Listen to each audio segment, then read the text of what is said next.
아가서. 잘 알려져 있긴 하지만 충분히 이해되지 못하고 있는 성경의 책이죠. 이 책은 총 8장의 사랑시로 되어 있으며 도입과 결론은 있지만 엄격한 형식의 문학적 구성은 아닙니다. 이는 아가서가 시 모음집이기 때문인데요. 분석하거나 분해하기 위해서가 아니라 물 흐르듯 전체를 읽고 단순히 즐기도록 쓰여진 것이죠. 첫 줄은 이 책을 노래 중의 노래라고 하는데, 이는 거룩 중의 거룩 또는 왕 중의 왕 같은 히브리어 관용구로서 히브리어로 가장 좋은 것을 표현하는 방법입니다. 즉, 아가는 가장 아름다운 노래인 거죠. 다시 첫 줄을 보면 솔로몬의 가장 아름다운 노래라고 하는 걸로 보아 그가 저자일 수도 있을 것 같습니다. 어쨌든 그의 이름으로 책이 시작되니까요. 그러나 읽을수록 발견되는 건 나의 사랑이라고 불리는 여성의 목소리가 주로 나온다는 겁니다. 남성의 목소리도 나오지만 솔로몬은 아닌 것 같고요. 솔로몬은 이 시에서 몇 번 언급되긴 하지만 절대 화자는 아닙니다. 또 솔로몬이 700명의 아내를 두었다는 사실을 기억한다면 그가 이 책의 저자라고 보는 건 매우 이상하겠죠. 아가서의 연인에게는 서로가 서로에게 유일한 존재인 걸로 보아 솔로몬의라는 표현은 아마도 이 책이 그의 지혜 전승의 일부라는 뜻으로 보입니다. 솔로몬은 그의 지혜와 시, 삶의 모든 영역에 대한 학구열로 유명했으며 이스라엘의 지혜 문학의 아버지가 되었는데, 이러한 그의 유산이 바로 이 사랑시 모음집을 통해 전승된 것으로서 인간의 사랑과 성적 욕망에 대해 탐구하고 있습니다. 도입부의 시는 이 책의 기본 주제를 소개합니다. 한 젊은 여인이 자신의 연인인 한 목자를 사랑하죠. 둘은 아직 결혼은 안 했지만 이미 약혼 관계이며 결혼을 몹시 기다리는 게 확실해 보이고요. 도입부의 시들은 여성에서 남성의 목소리로 이 장면에서 저 장면으로 왔다 갔다 하며 흘러갑니다. 줄거리가 정확히 시간 순으로 진행되지는 않지만 이 시들은 마치 교향곡처럼 주요 이미지와 발상을 반복하면서 전개됩니다.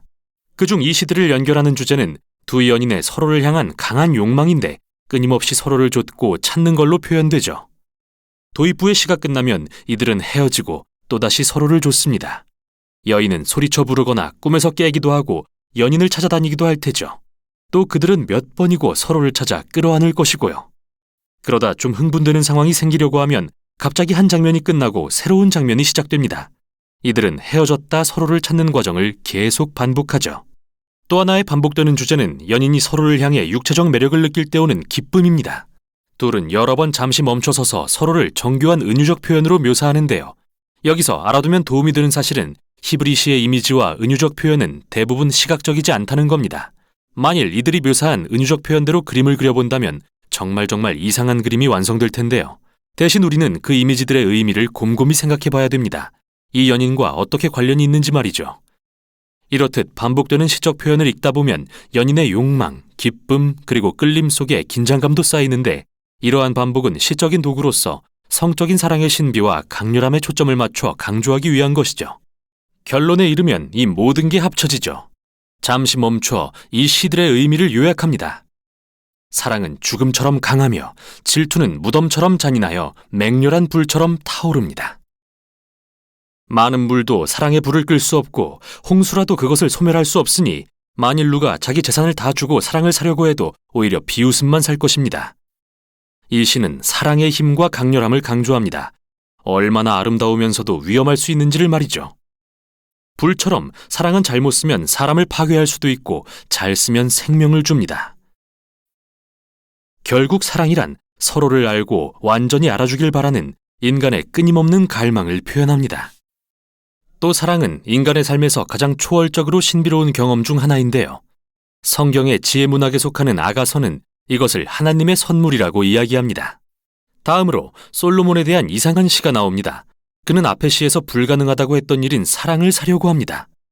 여인은 솔로몬의 제안을 거절하고 책은 두 연인의 모습을 비추며 끝이 납니다.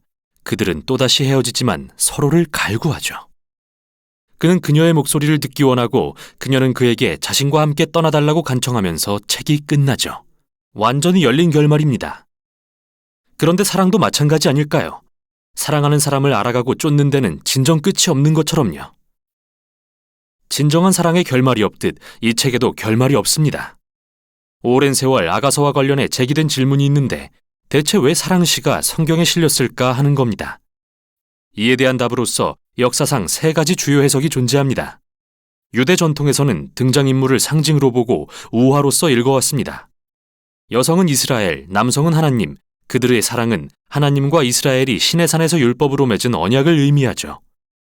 이 해석은 기독교 전통으로 이어지는데 다만 등장인물이 바뀝니다. 예수님과 그의 백성, 즉 교회를 향한 그리스도의 사랑이 되죠. 이 해석은 바울이 쓴 에베소서 5장에서 영감을 받은 것으로서 기독교인 남편이 아내를 사랑하는 것은 그리스도가 교회를 사랑하는 것의 표징입니다. 재미있는 사실은 지난 수백 년간의 고고학적 발견에 따르면 이스라엘의 주변 민족이던 이집트와 바벨론의 고대 사랑시들이 아가서의 언어와 이미지를 많이 닮아 있다는 것입니다. 또한 사랑시가 이스라엘의 문화적 환경에서 중요한 부분이었다는 점에 착안하여 오늘날 많은 학자들은 아가서를 있는 그대로 사랑이라는 신성한 선물에 대한 이스라엘의 고대 시 모음으로 보고 있습니다. 그러나 아가서는 단지 고대의 사랑시만이 아닙니다. 이 책을 구약의 일부로서 읽다 보면 중요한 특징이 눈에 띄는데 바로 에덴 동산의 이미지를 압도적으로 사용했다는 거죠. 에덴 동산을 떠올리게 하는 효과, 결혼한 남녀가 거하는 목가적인 풍경은 창세기 첫 부분을 연상시키는데요. 벌거벗어 상처받기 쉽지만 서로가 온전히 연합하여 안전한 남녀의 모습도 그렇죠. 이게 아가서의 배경에 깔려 있습니다. 이 시들은 마치 우리에게 이기심과 죄로 얼룩지지 않은 관계의 사랑이 어떠한지 보여주는 것만 같습니다. 결국 이 사랑의 노래는 우리들의 관계가 이기심으로 자주 일그러질지라도 사랑은 초월적인 선물이라는 소망을 선포합니다. 그리고 우리에게 더 위대한 무언가, 언젠가 널리 퍼져 하나님이 사랑하시는 이 세상을 변화시킬 선물, 즉 하나님의 사랑에 주목하게 합니다. 이게 바로 아가서가 전하는 내용입니다.